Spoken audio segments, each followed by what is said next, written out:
DARPA's secret. Is your soul already being uploaded? Are you sure that people actually die? Are you sure that your consciousness, your soul, your unique personality vanished at the very moment your heart stopped beating?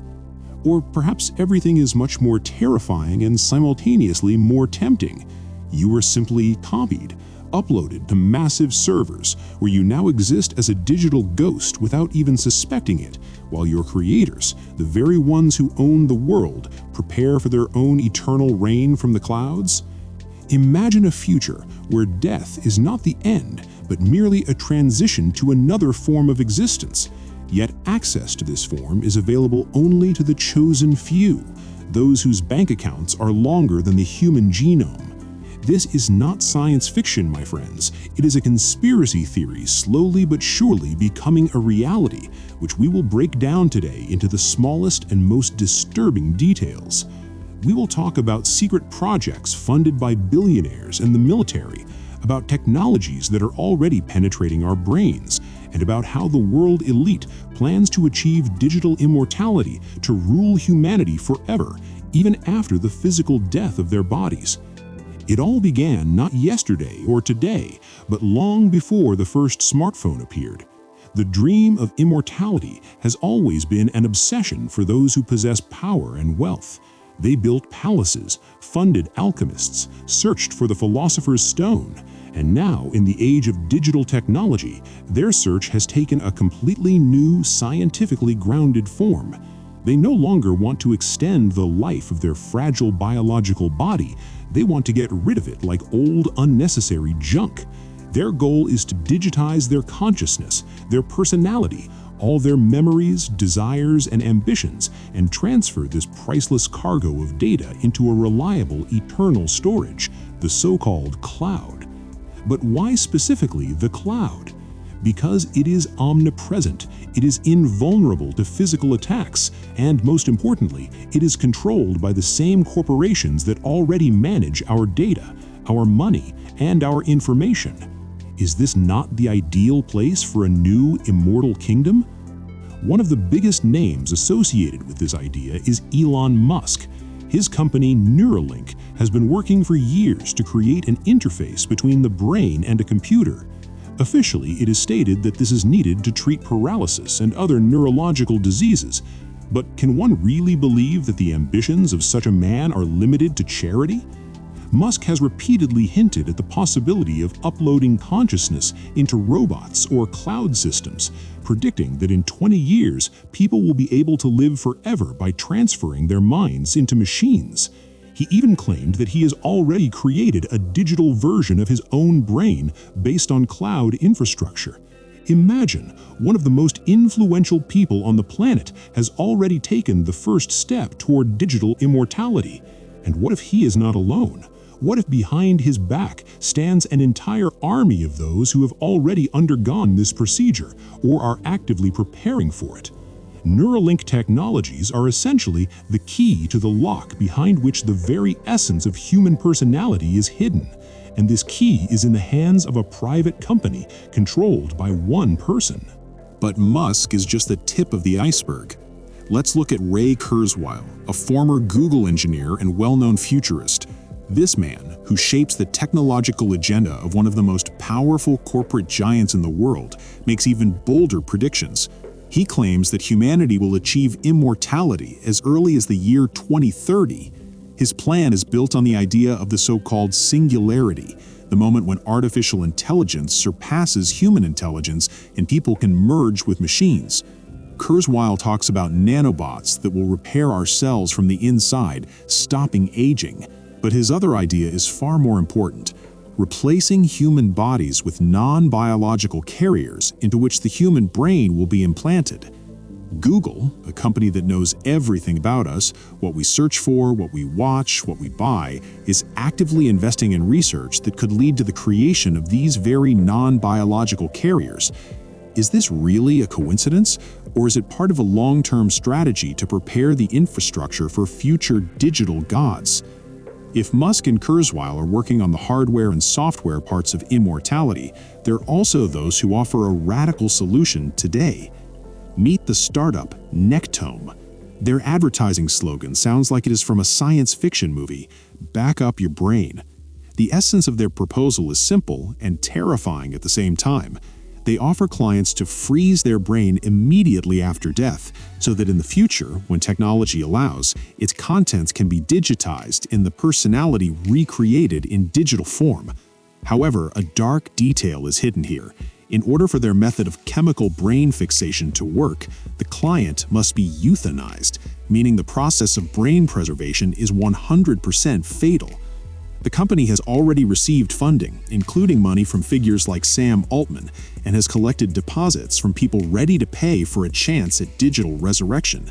Is this not proof that a market for such a service already exists and that the demand for immortality among the elite is very high? Nectome essentially offers a premium service for those who want to guarantee that their self will not disappear forever, even if their body dies today. Who exactly is behind the funding of all these seemingly crazy ideas? The answer lies on the surface. These are not just private investors driven by fear of death.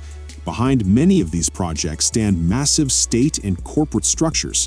Take, for example, the U.S. Defense Advanced Research Projects Agency, DARPA. This organization, known for its secret military developments, has for many years invested millions of dollars in brain research. In 2017, they allocated $21,600,000 to the University of California, Berkeley, to create a window into the brain. Other DARPA projects are aimed at creating technologies that allow information to be uploaded directly into the brain, like in the movie The Matrix, or even transmitting thoughts and images from one person to another. Is all this really being done solely to help soldiers? Or is it part of a larger plan to create the technologies necessary for full scanning, copying, and ultimately uploading consciousness? When a state possessing nuclear weapons begins to take an interest in how to control consciousness, it should cause deep concern for every free person. The idea of digital immortality faces colossal philosophical and ethical problems that its proponents prefer to ignore. The main question that remains unanswered is, if we create an exact copy of your brain with all its neural connections and memories, will that copy be you? Or will it be just a complex but still puppet-like double that thinks it is you, while your real self has gone into oblivion? Philosophers have debated the nature of consciousness and self-awareness for decades, and most of them agree that consciousness is not just the sum of data, but the result of a complex, unique interaction of the brain with the body and the surrounding world. Digitizing consciousness might thus turn out to be the greatest illusion in human history, a deception that the wealthiest and most frightened will go for, hoping to cheat death, but in reality only creating their own digital slaves. These slaves, deprived of a real body, real feelings, and a real life, will exist in a virtual prison created for them by their own creators. Projects like the 2045 initiative, founded by Russian billionaire Dmitry Itskov, bank on this very illusion. The goal of this project is to achieve cybernetic immortality by the year 2045 by creating avatars into which human consciousness can be transferred. Itskov has already held several international congresses, gathering the best scientists and thinkers in the world to discuss ways to achieve this goal. But think about it. Who actually needs these avatars? Will this be available to every person, or will it become a privilege for a narrow circle of chosen ones who can afford such an immortality subscription?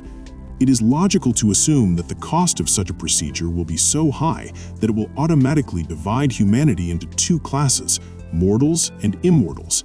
The former will continue to live, work, and die as always, while the latter will watch them from above, from their digital Olympus, directing the course of history in a direction beneficial to themselves. Who exactly will win from such a scenario? Obviously, it will be those who control the technology, the servers, and the data. Giant technology corporations like Google, Amazon, and Microsoft already own the infrastructure needed to store exabytes and zettabytes of information. Their cloud services are that very cloud in which, according to the theory, the digital consciousness of the elite will reside. Thus, these companies do not just provide a data storage service, they become the temples of a new generation, sanctuaries where the souls of future immortal rulers will rest. They will gain absolute power over these souls. They will be able to turn them off, edit them, copy them, or even destroy them at their own discretion.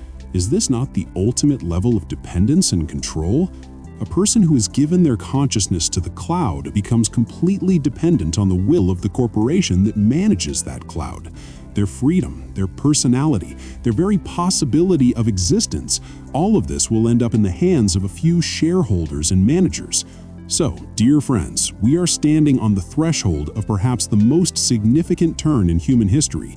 We are being convinced the digital immortality is progress, a victory over death, the next stage of evolution. But let's look at this through the eyes of a skeptic, through the eyes of a researcher looking for hidden motives and true goals. Is this not just another trap designed to keep power in the hands of the few forever? Will we, simple mortals, turn into digital slaves serving immortal masters who will live forever in their virtual halls? Official science and the media present these projects as something distant and fantastic, but the facts suggest otherwise.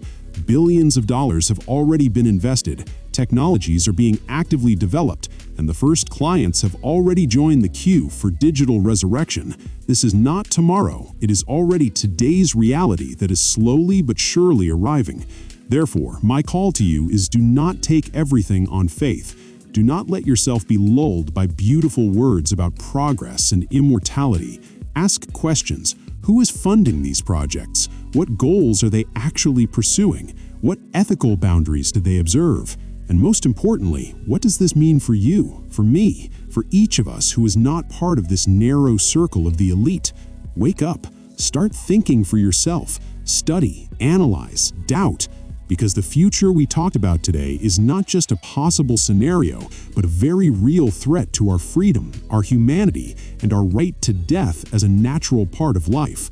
True immortality perhaps lies not in living forever in a cloud, but in leaving such a mark in this world that no technology, no server, and no immortal tyrant can erase. Seek this truth and let your mind remain free. This video is for entertainment purposes only and is an overview of popular theories.